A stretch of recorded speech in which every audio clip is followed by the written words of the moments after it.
Picture this, you're late for work, again. You leap onto your electric scooter, weaving through pedestrians, and slam into the lift just as the doors close. "Morning, Derek," you mumble to the knight in shining armor standing next to you. He nods, helmet gleaming under the fluorescent lights. Not unusual, you think. Just another day in the corporate kingdom. Welcome to the 21st century, where feudalism meets the FTSE 100. Skyscrapers pierce the clouds, their glass and steel facades echoing the grandeur of medieval castles. But instead of moats and drawbridges, we have security checkpoints and non-disclosure agreements. Our knights no longer ride war horses, but their sleek German-engineered cars speak of power just as eloquently. And the lords? The lords of the boardroom. They rule their corporate fiefdoms with an iron fist, in a velvet glove, naturally. Gone are the days of parchment and quill. Our heralds now arrive in the form of push notifications, their digital trumpets blaring news of the latest corporate merger or the CEO's new holiday home. Royal decrees are now emailed memos, skimmed hastily between meetings and coffee breaks. Want to know the latest edict from the marketing department? Check your inbox. And forget town criers. We have social media influencers, those digital bards who sing the praises of the latest products and services. Their followers hang on their every word, eager to be the first to own the newest gadget or try the trendiest restaurant. Information is still power, and those who control it, whether they be kings, CEOs, or tech giants, wield immense influence. The battle for our attention rages on, fought with algorithms and targeted advertising. Fashion.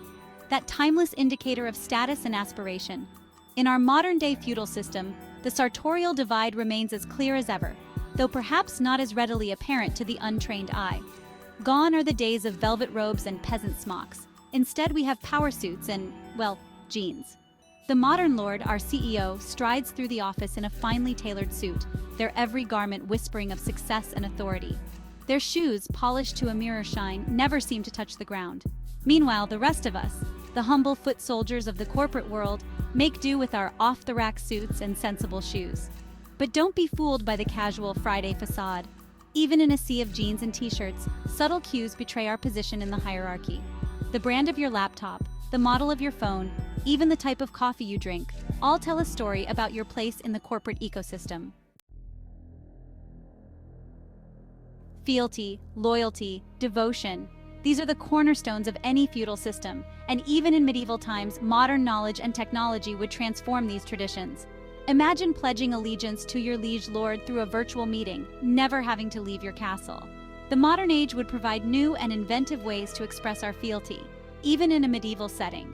Knights would like their lord's posts on social media, even if they are as mundane as a weather report. They would attend mandatory team-building jousting events with feigned enthusiasm. They would laugh at the lord's jokes, even if they are as amusing as a tax audit. And what of dissent? Those brave souls who dare to question the status quo would be promptly silenced by the medieval HR department, their existence expunged from the annals of history.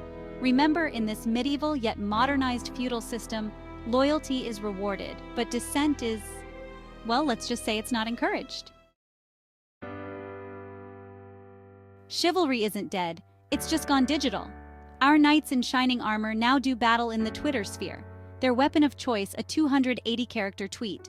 They slay dragons of misinformation, rescue damsels in distress from trolls, and defend the honor of their chosen brands with righteous fury. Every like is a cheer from the digital crowd, every retweet a resounding endorsement. But woe betide the knight who stumbles. One ill-advised tweet, one poorly worded reply, and the digital mob will descend upon them with the fury of 1,000 angry villagers. For in the digital age, reputation is everything, and a single misstep can be fatal. Imagine if job applications were like jousting tournaments in medieval times, but with a modern twist. Instead of knights on horseback, you'd have candidates armed with laptops, jousting with online forms and digital portfolios. The lance would be replaced by a well-crafted CV, and the jousting arena would be a virtual interview room. Aspiring knights would navigate a labyrinth of online applications, psychometric tests, and multi-stage interviews, all to prove their worth to a modern-day liege lord. And after each round, instead of a victory feast, you'd face another interview, another challenge. But fear not, brave job seeker. Just as a knight relies on their armor and steed, you have your LinkedIn profile, your network of contacts, and a healthy dose of self-belief to carry you through the tournament. In the days of yore, if you wanted to learn a trade, you joined a guild. These associations of craftsmen and merchants controlled the flow of knowledge, ensuring that only those who had served their time and learned their craft could practice their profession. Imagine a medieval world where guilds still exist, but with a twist of modern technology. Want to learn how to code? There's an app for that, even in a medieval castle. Curious about the intricacies of quantum physics? Sign up for an online course taught by medieval scholars? Need to prove your proficiency in a particular software? Get certified in a medieval guild hall. The medieval world, enhanced with modern technology, offers a dizzying array of opportunities for learning and self-improvement, all available at the click of a button. But this abundance of information comes at a price. With so much knowledge readily available, it can be difficult to separate the wheat from the chaff, the expert from the charlatan. So while modern technology has democratized knowledge in many ways, it has also created new hierarchies and power structures, even in a medieval setting. In the age of knights and nobles, castles and keeps stood as bastions of power, their stone walls and moats formidable defenses against invaders. Today, our fortresses have transformed, yet their essence remains, cloaked in the guise of modernity. Behold our skyscrapers, towering citadels of glass and steel, lacking moats and drawbridges, but fortified with security checkpoints, biometric scanners, and vigilant CCTV sentinels, ensuring the safety of the elite within. And what of the grand manor houses once the domain of the landed gentry? They too have adapted to the times. Our modern-day lords and ladies now reside in opulent penthouses and expansive suburban estates, their sanctuaries guarded by high walls, gated communities, and loyal security forces. Yet the most visionary among them gaze towards the future, to the metaverse, where they can construct their dream abodes in a boundless virtual realm, unshackled by the limitations of physical space and bureaucratic decrees. Picture a virtual manor house, encircled by a moat teeming with digital crocodiles, its drawbridge lowering only for those bearing the correct NFT.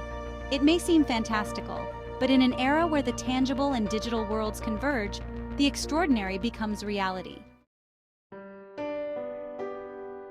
Ah, the daily grind. That relentless cycle of work, commute, and sleep that consumes our waking hours. Imagine a medieval setting where the lords and serfs coexist with modern technology. The power dynamics remain strikingly similar. Our CEO, the lord of the boardroom, starts their day in a grand castle, leisurely reading financial news on a tablet and planning their next strategic move with holograms. They glide effortlessly through their day in a futuristic carriage, their every whim catered to by a team of assistants equipped with modern gadgets. Meanwhile, the rest of us, the humble serfs of the corporate world, trudge through our days, battling rush-hour traffic in medieval attire, navigating crowded office spaces filled with modern technology, and dreaming of the day we can finally escape the tyranny of the alarm clock.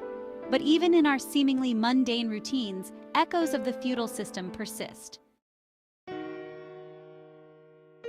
So there you have it, a whistle-stop tour of our modern-day feudal system, where skyscrapers have replaced castles, smartphones have become our heralds, and the quest for a decent job rivals any nightly adventure. But have we truly escaped the shackles of feudalism?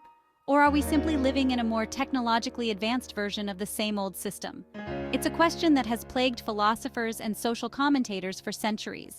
Imagine if medieval times had modern technology. Would knights use drones for surveillance? Would lords communicate through encrypted messages on smartphones?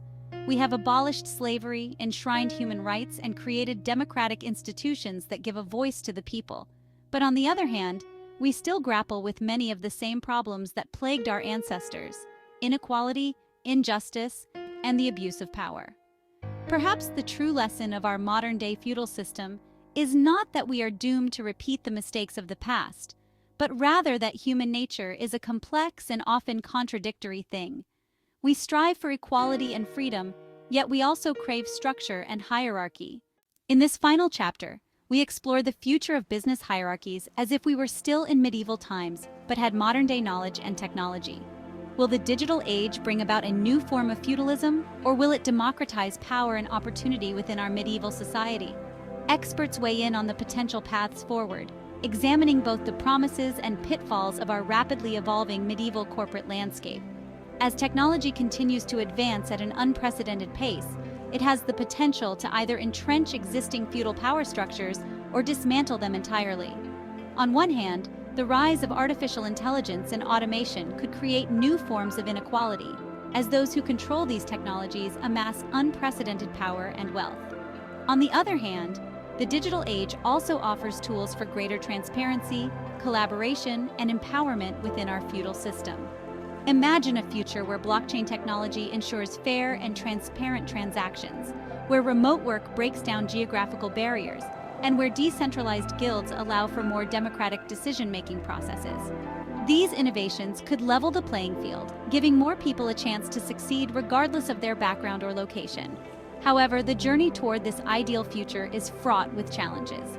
Issues like digital privacy, cybersecurity, and the digital divide must be addressed to ensure that the benefits of technology are shared equitably. Moreover, the human element, our desire for power, status, and control, remains a significant factor in shaping our collective destiny. As we stand on the brink of this new era, the choices we make today will determine the business hierarchies of tomorrow. Will we use technology to create a more just and equitable world, or will we allow it to reinforce the old feudal hierarchies in new guises? Join us as we envision the next era of business, where innovation and tradition collide in unexpected ways. The future is not set in stone.